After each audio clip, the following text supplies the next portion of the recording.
ప్రభువైన యేసుక్రీస్తు ప్రశస్త నామములో మీకు వందనాలు తెలియపరుస్తూ ఉన్నాను. ఈ దినము కొరకు దేవుడు సిద్ధపరిచిన వాగ్దానాన్ని స్వాధీనపరచుకుందాం. ప్రభువు నాతో మాట్లాడవా, ప్రభువు నాతో మాట్లాడని ఎంతో ఆసక్తిగా ఒక ప్రత్యేకమైన వాగ్దానంతో మాట్లాడవా ప్లీజ్ అని అడుగుతున్నావు. దేవుడు నీవు చిన్న మనవి ఆలకించారు. నీ హృదయంలో ఉన్నటువంటి వాంఛను ఆయన గుర్తెరిగి ఈరోజు ఉన్నత వాగ్దానాన్ని మీకు దేవుడు అనుగ్రహిస్తూ ఉన్నాడు. కీర్తనల గ్రంథము 20 అధ్యాయము 3 వచనం 4 వచనం దేవుడు ఈరోజు నీకు అనుగ్రహిస్తున్నాడు. Psalms chapter 20 verse 3-4. ఆయన నీ నైవేద్యములన్నిటినీ జ్ఞాపకం చేసుకును గాక, నీ దహన బలను అంగీకరించును గాక, నీ కోరికను సిద్ధింపచేసి నీ ఆలోచన యావత్తును సఫలపరచును గాక.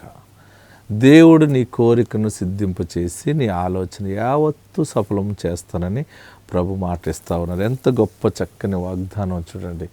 నా కోరిక ఎప్పుడు తీరుతుంది అంటే, నీ మనసులో ఉన్న కోరిక ఎవరికైనా చెబుదామంటే అది ఎవరికి అది అర్థం కాని పరిస్థితి అని ముందే ఆలోచన చేస్తూ ఉన్నావు. నీ చిన్న మనసులో ఉన్నటువంటి ఆ మధురమైనటువంటి ఆ కోరిక ఎవరికి చెప్పుకోలేకపోతున్నావు. దేవుడే తీరుస్తాడు. ప్రభువు నాకు సహాయకుడు. ఆయన నన్ను అన్యాయం చేసేవాడు కాదు, నాకు న్యాయాధిపతి. ఆయన తప్పక నా కోరిక నెరవేరుస్తారు. ఇది ఎవరికైనా చెప్తే అది హేళనగా ఉంటుంది, కానీ దేవునికి చెప్పుకుంటున్నాను. ఎప్పుడు తీరుతుంది, నిజంగా నా కోరిక తీరుతుందా అని అనుకుంటున్నావు కదా. నిశ్చయముగా దేవుడు నీ కోరికను నెరవేరుస్తున్నారు. అది ఏ రకమైన కోరిక అది దేవుడికి నీకు తెలుసు. బహుశా నువ్వు దేని మీద ఆధారపడి ఏది జరగాలని కోరుకుంటున్నావో, ఏది జరిగితే నీ హృదయం ఉల్లసిస్తుందో, సంతోషముగా ప్రభువుని ఘనపరిచి అంత ఆనందం నీకు దేని ద్వారా కలుగుతుందో ఆ చిన్న కోరికను దేవుడు నెరవేరుస్తున్నాడు. ఎందుకంటే పైన ఒక మాట, ఆయన నీ నైవేద్యములన్నిటినీ జ్ఞాపకం చేసుకున్నాడు. నువ్వు ప్రభు కొరకు చేసిన పనులు, ప్రభువుకు ఇచ్చిన కానుకలు, దశమ భాగాలు ఎన్నెన్నో ప్రభువుకు చేసి ఉన్నావేమో బహుశా. లేకపోతే ఆయన నామం తరపున ఎన్నో ఖర్చు పెట్టి చేసి ఉండొచ్చు. ఆయన పని అంటే ఎంతో ఆసక్తిగా ఆయన సన్నిధికి వెళ్ళి ఆయనను బలపరిచినటువంటి దినాలు ఎన్నో ఉండుండొచ్చు. ఆయన నామం ఎరిగిన బిడ్డలను ఆదరించిన రోజులు ఉన్నాయేమో. వీటన్నిటినీ దేవుడు జ్ఞాపకం చేసుకున్నాడు. నీ కోరిక మగబిడ్డ కావాలని కోరుకున్నావా? లేకపోతే ఆరోగ్యం కావాలని కోరుకున్నావా? బిడ్డ పెళ్ళి జరగాలని కోరుకున్నావా? జ్ఞానమైన అల్లుడు కావాలని కోరుకుంటున్నావా? నాకు మంచి భార్య కావాలని కోరుకున్నావా? నాకు మంచి భర్త, నేను ఎక్కువ అడగను ప్రభువా, నన్ను అర్థం చేసుకుని నన్ను ప్రేమగా చూసుకునేవాడు ఉంటే చాలు అని అనుకున్నావా? ఏది ప్రభు దగ్గర నువ్వు ఆధారపడి ఆశతో ఉన్నావో? ఒక ఇల్లు కావాలని అడుగుతున్నావా? లేకపోతే కొంత భూమి కావాలి, లేకపోతే కొంత గోల్డ్ కావాలి, నలుగురిలో నన్ను ఒక స్థాయిలో నిలబెట్టు ప్రభువా, నేను ఎక్కువ అడగట్లేదు, నా చిన్న కోరికను ఎన్ని కోరికలు ప్రభు దగ్గర పెడుతున్నావో ఈరోజు వాగ్దానం చేసినాడు దేవుడు. నిశ్చయముగా నీ కోరిక యావత్తు ప్రభు సఫలపరుస్తారు. కొంత నెరవేర్చి కొంత విడిచిపెట్టే దేవుడు కాదు. నీ యొక్క వ్యాపారంలో అభివృద్ధి కావాలని కోరుకుంటున్నావా? లేదా కోడలు మారితే చాలు బాబు అనుకున్నావా? తప్పక నీ కోడలకి దేవుడు మంచి మనస్సాక్షిని ఇవ్వబోతూ ఉన్నాడు. నీ కుటుంబంలో నీ పట్ల ఆమె పట్ల నీకు మంచి సమాధానాన్ని అనుగ్రహించబోతున్నాడు. మరి కుమారుడు స్థిరపడలేదు, కుమారుడు ఎప్పుడు స్థిరపడతాడు అని అనుకుంటున్నావా? ఈ కోరికలు ఏమున్నాయో, ఇంకా నేను చెప్పలేని కోరికలు నీ మనసులో ఏమున్నాయో అది ప్రభువుకు తెలుసు, మీకు తెలుసు. అయితే నన్ను ఒక పోస్ట్ మ్యాన్గా, ఒక పనిముట్టుగా దేవుడు వాడుకుంటున్నాడు. ఒక స్వరము నీకు వినిపింప చేస్తున్నాడు. ఏంటంటే నీ కోరికను సిద్ధింపచేసి, నీ కోరికకి ఆయన గ్రీన్ సిగ్నల్ ఇచ్చారు, ఓకే చేసి నీ ఆలోచన తర్వాత ఆ కోరిక ఇలా జరిగితే బాగుండు, అది అలా జరిగితే బాగుండు, ఇది ఇంత లాభం వస్తే బాగుండు, అంత ఆదాయం వస్తే బాగుండు, నేను స్థిరపడతాను, లేదా నా బిడ్డలు స్థిరపడతారు, నాకు గర్భఫలం వస్తే, లేకపోతే నా భూఫలం వస్తే, ఏది నీ ఆలోచన ఏమై ఉన్నదో ఇంతవరకు ఆలోచన ఎప్పుడైనా ఎవరికైనా చెప్పాలని అనుకున్నావు కానీ చెప్పలేకపోయావు. ఒకవేళ 2-3 చెప్పి వారు అవమానంగా మాట్లాడారని మనస్సు నొచ్చుకుని ఆవేదనతోటి దేవుడి మీద ఆధారపడి ప్రార్థిస్తున్నావు కదా, నీ ప్రార్థనకి జవాబు వచ్చింది. ఏంటంటే నీ కోరికను సిద్ధింపచేసి నీ ఆలోచన యావత్తు సఫలపరుస్తున్నారు ప్రభు. ఉన్నతమైన కృప, ఆశీర్వాదము ప్రభు నీకు అనుగ్రహించును గాక. ఆమేన్. వాక్యాన్ని ధ్యానం చేసుకుందాం పరిశుద్ధ గ్రంథంలో నుండి. మరి అద్భుతమైన సందేశాన్ని ప్రభు వారు మనకి ఈరోజు సిద్ధపరిచి ఉంచి ఉన్నారు. బోరధ్వని గురించి దేవుడు మనకి చక్కని సందేశాన్ని సిద్ధపరిచి మనకు అనుగ్రహిస్తూ ఉన్నారు. ఆల్రెడీ మనం మొదటి బోరధ్వని యొక్క విధానం గురించి మనం ధ్యానం చేసుకున్నాం. రెండవ బోరధ్వని గురించి ప్రభు రాకడ సమీపంగా ఉన్నప్పుడు 7 దూతలు 7 బోరధ్వనులతోటి లోకం మీదకి జరిగే పరిస్థితుల్ని వెల్లడిపరిచేటువంటి స్థితిని మనం చూడగలుగుతూ ఉన్నాం. మరి మొట్టమొదటి దూత బోర ఊదినప్పుడు ఏం జరుగుతుందో మరి ప్రకటన గ్రంథం 8వ అధ్యాయం 7వ వచనంలో మనం తెలుసుకున్నాం. ఈరోజు ప్రకటన గ్రంథం 8వ అధ్యాయము 8వ వచనంలోకి వెళ్దాం. అందరూ కూడా రెండవ అంశాన్ని ధ్యానం చేద్దాం. నోట్ చేసుకోండి. Revelation chapter 8 verse 8. రెండవ దూత బోర ఊదినప్పుడు అగ్ని చేత మండుచున్న పెద్ద కొండ వంటిది ఒకటి సముద్రములో పడవేయబడెను. అందువలన సముద్రములో 3వ భాగము రక్తమాయెను. సముద్రములోని ప్రాణము గల జంతువులలో 3వ భాగము చచ్చెను. వాడలలో 3వ భాగము నాశనమాయెను. దేవునికి మహిమ కలుగును గాక. పరిశుద్ధ గ్రంథంలో మనం ధ్యానం చేస్తున్నప్పుడు రెండవ దూత అంటే దేవుడు ఊదే బోర వేరు, దూత ఊదే బోర వేరు. ఈ యొక్క ట్రంపెట్ పట్టుకుని బోర పట్టుకుని దూత ఎప్పుడైతే బోరను ఊదిందో, మొదటి దూత బోర ఊదినప్పుడు ఒక భయంకరమైన శ్రమ లోకం మీదకి కలుగుతుందని ఉంది. ఇది పరిశుద్ధ యోహాను పద్మస్ ద్వీపంలో ఆత్మవశుడై చూస్తూ వింటూ రాస్తున్నటువంటి మాట. అంటే జరగబోయేది కూడా దేవుడు యోహానికి బయలుపరిచి యోహాను ద్వారా ఈ మాటలు మనకి ప్రభు పంపించి ఉన్నారు. ఈ ప్రకటన గ్రంథంలో ఈ విషయాలను మనం చూస్తే అంటే ప్రభు రాకడ బహు సమీపంగా ఉందనటానికి సందేహము ఏమీ లేదు. మొదటి దూత బోరు ఊదినప్పుడు ఏం జరిగింది? 7వ వచనంలో మనకుంది. మొదటి దూత బోరు ఊదినప్పుడు రక్తంతో మిళితమైన వడగండ్లను అగ్ని పుట్టి భూమిపైన పడవేయబడును. అందువలన భూమిలో 3వ భాగము కాలిపోయిను, చెట్లలో 3వ భాగం కాలిపోయిను. అంటే వడగండ్లు పడటం మనం చూస్తూ ఉన్నాం. చాలా భయంకరమైన పరిస్థితి. ఊదినప్పుడు రక్తంతో మిళితమైన వడగండ్లు, ఎక్కడెక్కడ వడగండ్లు రక్తంతో మిళితమైన పడినాయో న్యూస్లో చాలా విషయాలు మనం చూస్తూ ఉన్నాం. ప్రపంచంలో ఒక్కొక్క దేశంలో ఒక్కొక్క వింత ఎలా జరుగుతుందో న్యూస్లో అప్డేట్ మనకు వస్తూ ఉన్నాయి. ఇవన్నీ భయంకరమైనటువంటి మాటలు, వింతైనటువంటి విషయాలు వింటూ ఉంటుంటే భయము వణుకు వస్తూ ఉంది. అంటే ప్రభు త్వరగా వచ్చుచున్నాడు. ఈరోజు పరిశుద్ధాత్మ దేవుడు మనకు బయలుపరుస్తున్న మాటలో చూడండి. అందువలన భూమిలో 3వ భాగం కాలిపోయిను, చెట్లు కాలిపోయాను, అడవి కాలిపోయింది. చెట్లు నాశనం అయిపోవడం వల్ల ప్రజలకి ఆక్సిజన్ కొరత వచ్చేసింది. అంటే మనం తయారు చేసుకునేటువంటి ఆక్సిజన్నే మనకు సరిపడట్లేదు. ఒక రాష్ట్రంలో ఆక్సిజన్ తక్కువ ఇంకో రాష్ట్రంలో పంపిస్తూ ఉన్నారు. మన రాష్ట్రంలో మరి విశాఖ నుండి ఆక్సిజన్ అనేక ప్రాంతాలకి పంపించడం కూడా మనం చూస్తూ ఉన్నాం. అంటే మనం తయారు చేసుకుని మనమే అనుభవించడానికి ప్రణాళికలను రూపొందిస్తున్నా కానీ అది ఎంత మాత్రం కూడా సరిపడట్లేదు. విదేశాల నుండి కూడా ఆక్సిజన్ కూడా మనం తెచ్చుకునే పరిస్థితి. ఎందుకంటే ఎక్కడ చూసినా ఆక్సిజన్ తగ్గిపోవడం కారణం చెట్లు తగ్గిపోయినాయి, అడవులు తగ్గిపోయినాయి.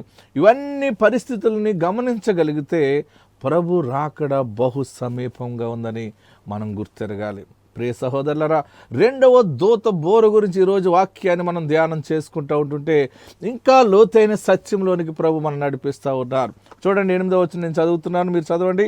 రెండవ దూత బోర ఊదినప్పుడు అగ్ని చేత మండుచున్న పెద్ద కొండ వంటిది ఒకటి సముద్రములో పడవేయబడెను.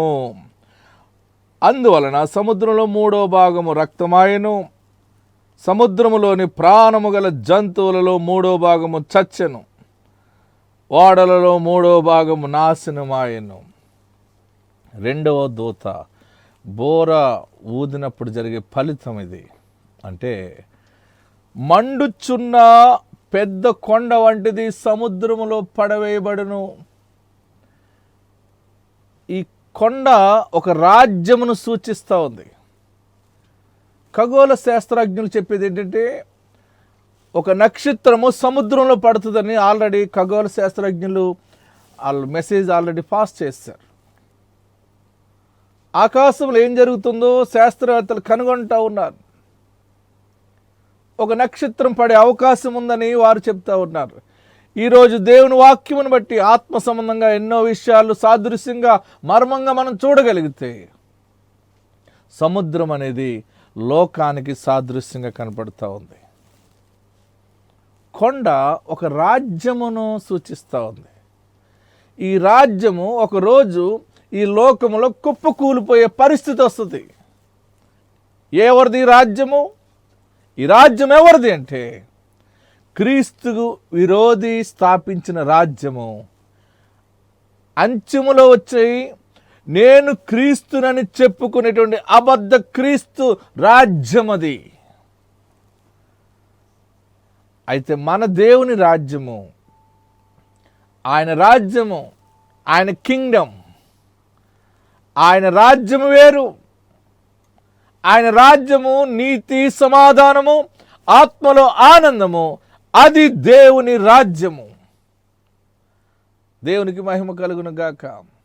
ఈ రాజ్యము నీతి లేనిది, సమాధానము లేనిది, మోసముతో కూడిన రాజ్యము.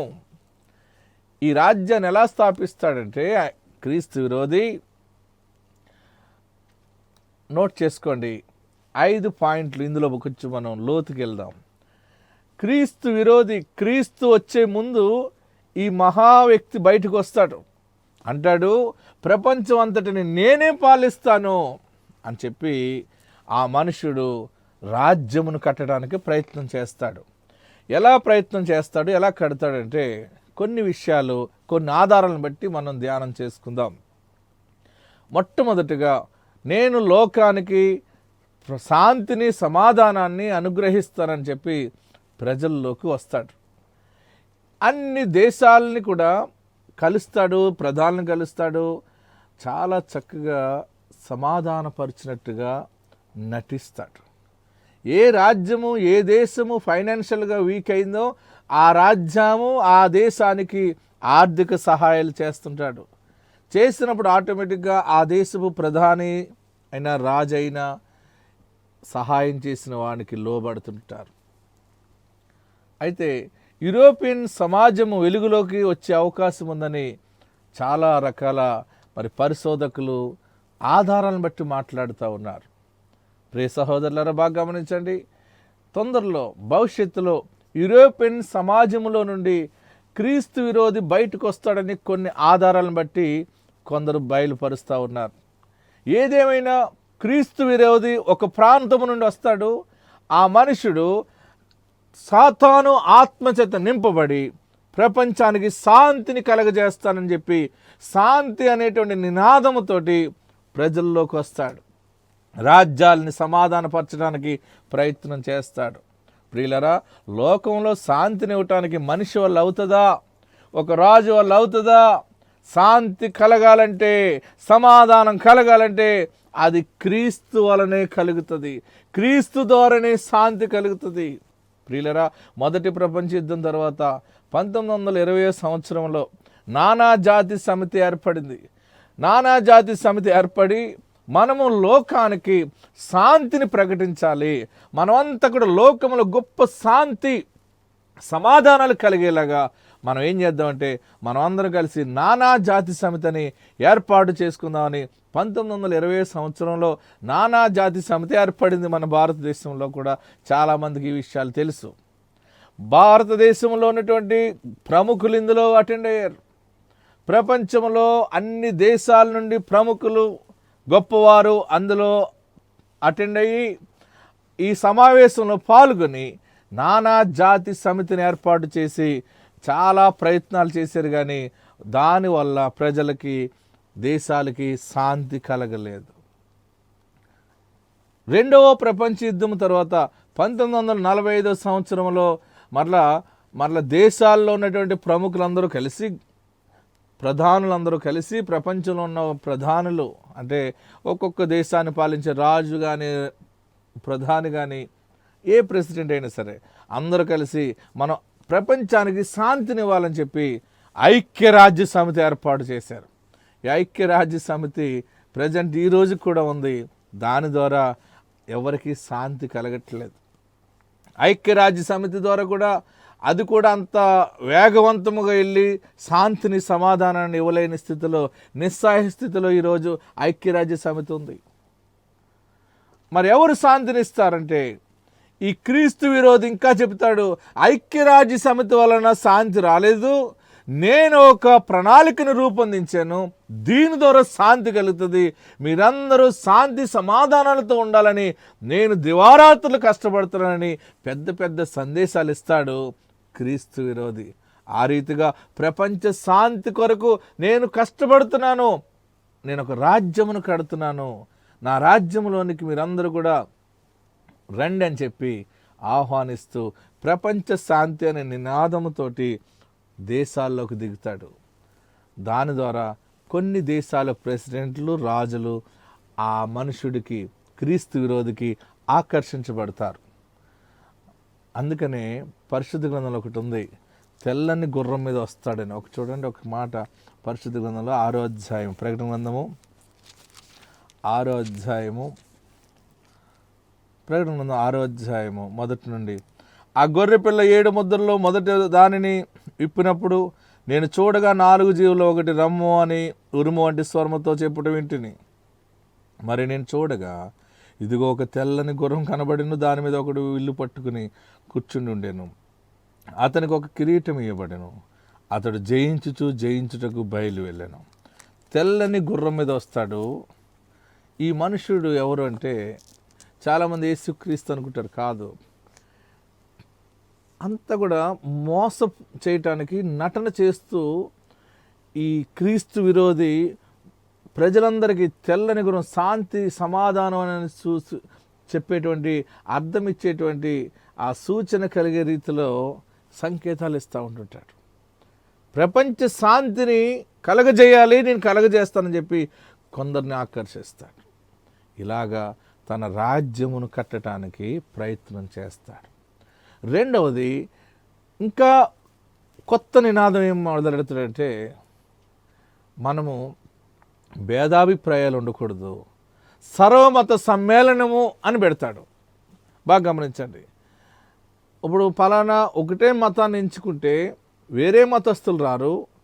ఈ రీతిగా కాదు, మనమంతా ఒకటే, మన మానవులము, మానవత్వము, మానవత్వం, మానవత్వం అని చెప్పి మనం ధర్మాన్ని కాపాడుకోవాలి, ధర్మంలో ఉండాలి, మన ధర్మాన్ని పాటించాలి.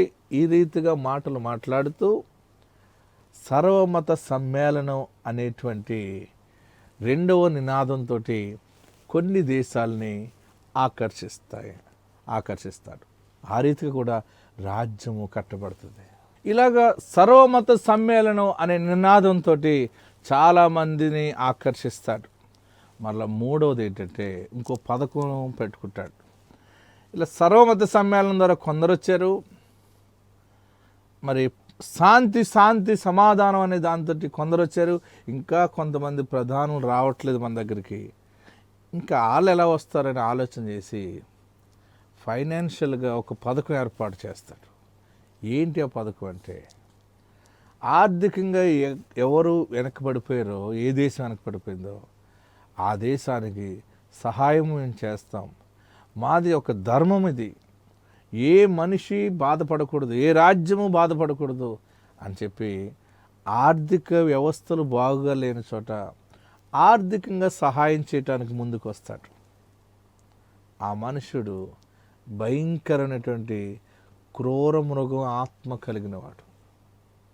పరిశుద్ధ గ్రంథం మనం చూస్తున్నప్పుడు ఆర్థిక పరిస్థితులన్నీ కూడా చేంజ్ అయిపోతుంటాయి. కొన్ని ఆధారాలను బట్టి మనకు అర్థమయ్యేది ఏంటంటే, యూరోపియన్ సమాజంలో ఈ మనుషుడు వస్తాడని, రెండవది యూరో కరెన్సీ తొందరలో వెలుగులోకి రానై ఉందని, ఆల్రెడీ ఇప్పటికే వెలుగులోకి అది వచ్చేస్తూ ఉంది. డాలర్ రేట్ పడిపోతూ ఉంటుంది. కొన్ని సమయాల్లో భవిష్యత్తులో కూడా డాలర్ పడిపోయే అవకాశాలు ఉన్నాయి, దినారం కూడా పడిపోయే అవకాశాలు ఉన్నాయి, రూపాయి కూడా పడిపోయే అవకాశం ఉంది. మొత్తం అన్ని చోట్ల యూరో కరెన్సీ అనేది వెలుగులోకి రానై ఉంది.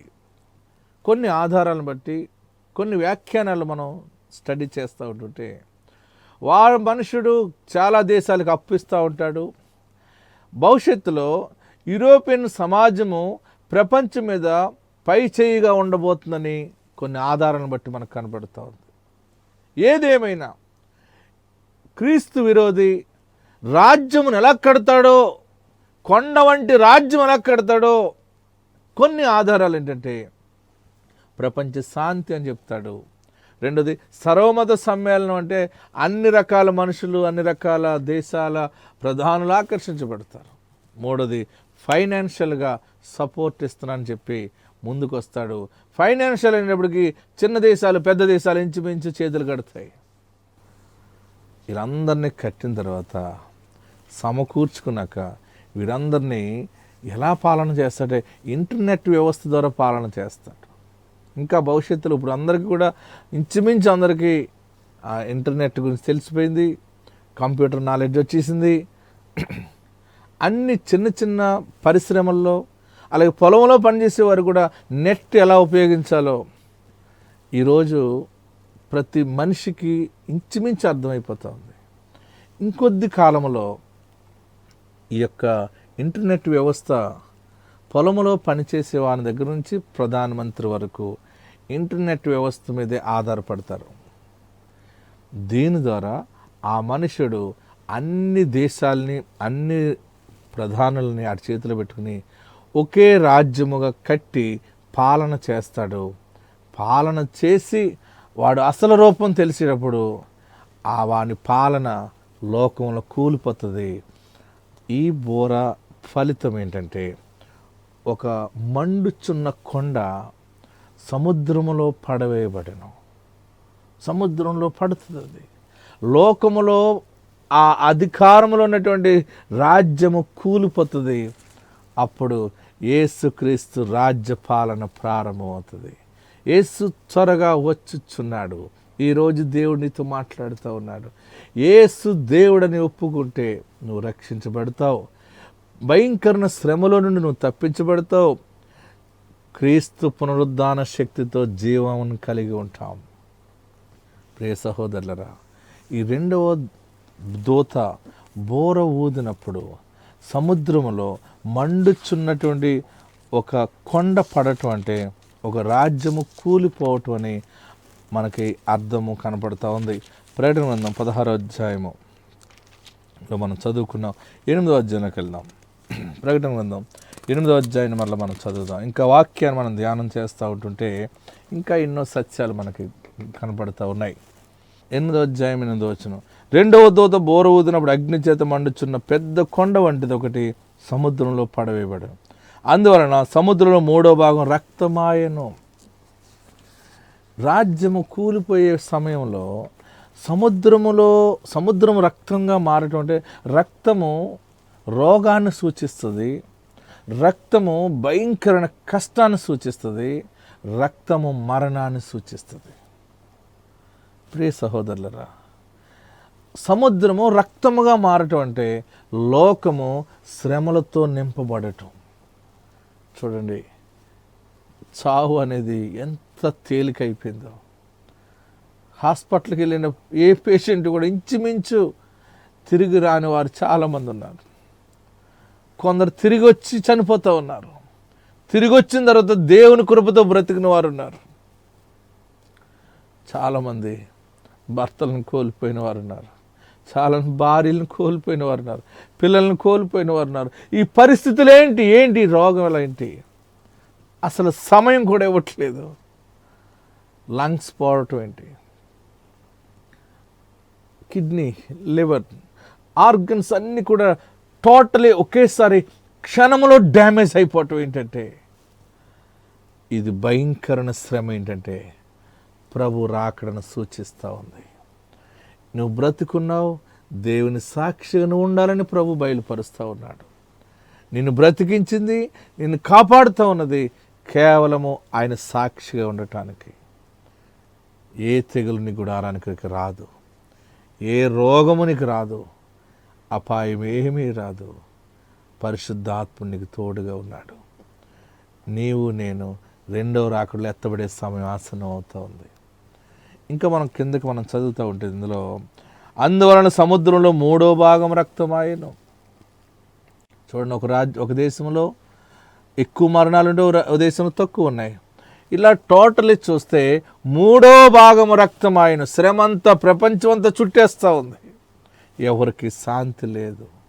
అంటే మనం బహు మెలకువగా ఉండాలి. ఇక నువ్వు పాపం చేయొద్దని దేవుని ఆత్మ చెప్తుంది.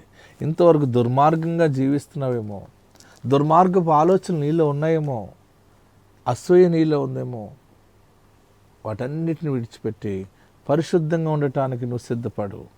ఈరోజు ప్రభు నీతో మాట్లాడుతూ ఉన్నాడు. నిన్ను నీ కుటుంబాన్ని సురక్షితంగా కాపాడుకొచ్చి ఉన్నాడు. ఇంకొక మాట మనం చదివి మనం ముగించుకుందాం. సముద్రములోని ప్రాణముగల జంతువులలో 3/3 చచ్చెను. ప్రియులరా, ఈ యుద్ధాలు, ఈ రోగాల ద్వారా మరణాలు సంభవిస్తాయి. అలాగే సముద్రంలో కూడా మరి చేపలు చనిపోతాయి, జీవంతో ఉన్న చనిపోతాయి, వాడలు పాడైపోతాయి. దీని ద్వారా చేపల మీద ఆధారపడి బ్రతికే వారు నాశనం అయిపోతారు. వారు ఆకలితో బాధపడే సమయం ఆసనం అవుతూ ఉంది, కరువుతోటి. ప్రియులరా, సముద్రంలో నుండి వచ్చేటువంటి ప్రతి ఆదాయం ఇన్కమ్ ఆగిపోతుంది. లోకములో ఏది జరుగుతుందో అన్ని బ్రేక్ అయిపోయే సమయం ఆసనమైంది. రేపు ఏం సంభవించునో నీకు తెలియదు. ఈరోజు దేవుడు వాక్యం నీతో మాట్లాడుతూ ఉన్నాడు. ఆయన నీ యొక్క స్థితిని మరలా దీవెనకరంగా మారుస్తాడు. ప్రార్థిస్తున్నాను. కృపగల దేవా, ప్రార్థనలో పాలు పొంది నీ కుటుంబాన్ని మీరు దీవించండి. నీ దీవెన ఆశీర్వాదము ఈ బిడ్డకు దయచేయి ప్రభువా. నీ రాజ్యంలో జ్ఞాపకం చేసుకురండి. నీ పరిశుద్ధ రాజ్యంలో నిలబడి ఫలించటానికి కృప దయచేయండి. 2వ దూత బోర ఫలితం గురించి కొన్ని ఆత్మీయ మర్మాలు మీరు మాకు బోధించినందుకు నీకు వందనాలు ప్రభువా. నీ పాదాల దగ్గర వేడుకుంటున్నాం. నిన్ను కాపాడుకుంటూ నీ నామంలో మేము నిలబడటానికి కృప దయచేయండి. అంధకార శక్తులను ఎదిరించే శక్తిని మీరు మాకు దయచేయండి. నీ మహిమ మాకు అనుగ్రహించండి. మీ ప్రసన్నత మీరు మాకు దయచేయండి. ప్రార్థిస్తూ ఉన్నాం. ఈ కుటుంబానికి శాంతిని దయచేయండి. యేసు నామమున అడుగుచున్నాం తండ్రి, ఆమేన్. పి జకరియా, మరియమ్మ, రిబ్కా, కిరణ్ వ్యాపారాల నుండి మీరు ఈ కార్యక్రమానికి స్పాన్సర్ చేస్తున్నారు. దేవుడు మిమ్మల్ని దీవించును గాక. మీరు ఈ కార్యక్రమం కొరకు 10,000 రూపాయలు స్పాన్సర్ చేసి ఉన్నారు. మీరు స్పాన్సర్ చేసిన దాన్ని బట్టి సువార్త ప్రకటించబడింది. మొదట దేవుని పని చేస్తే దేవుడు మన పని చేస్తాడు. దేవుని వాక్యము సెలవిస్తూ ఉంది. మరి మీరు మీ కష్టార్జితంతో ఈ టీవీ పరిచర్య, దేవుని రాజ్యము, దేవుని వాక్యము ప్రజల్లోకి వెళ్ళటానికి, అనేక మంది ఆదరించబడటానికి, ఓదార్చబడటానికి మీరు స్పాన్సర్ చేసిన 10,000 రూపాయల ద్వారా ఇంత గొప్ప సేవ జరిగింది. దీని నిమిత్తము దేవుడు మీరు అనుకున్న కార్యాన్ని నెరవేరుస్తారు. ఏ పని తొందరగా జరగాలని దేవుని విశ్వాసముతోటి మొదటగా నువ్వు దేవుని పని చేసేవో, 10,000 రూపాయలు స్పాన్సర్ చేసి దేవుని విశ్వాసం ఉంచి ఉన్నావో, ఆ పని దేవుడు 100% నీ పట్ల జరిగించును గాక. నీ కొరకు ప్రార్థిస్తున్నాను. కృపగల దేవా, మీకు వందనాలు. కన్నీటితో విత్తువాడు సంతోషగానంతో పంట కోస్తాడని నీ లేఖనంలో మీరు మాకు బయలుపరిచి ఉన్నారు. ప్రభువా, ఈ యొక్క కుటుంబము నీ సేవ కొరకు 10,000 రూపాయలు స్పాన్సర్ చేసి ఉన్నారు. దీని ద్వారా ఈ టెలికాస్ట్ అవటానికి ఖర్చు అయింది ప్రభువా. దీని ద్వారా సువార్త ప్రకటించబడింది. ఎంతమంది కన్నీళ్ళు తొడవబడ్డాయో, ఎన్ని కుటుంబాలు ఆదరించబడ్డారో, ఓదార్చబడ్డారో, ఆ కుటుంబాల్లోకి వచ్చినటువంటి దీవెన అంతా కూడా ఈ కుటుంబానికి మీరు దయచేయండి. ఏ పని జరగాలని విత్తనం వేసుకున్నారో 100% వీరికి దయచేయండి. యేసు నామములో అడుగుచున్నాం తండ్రి, ఆమేన్. ప్రార్థన ఇది ప్రార్థన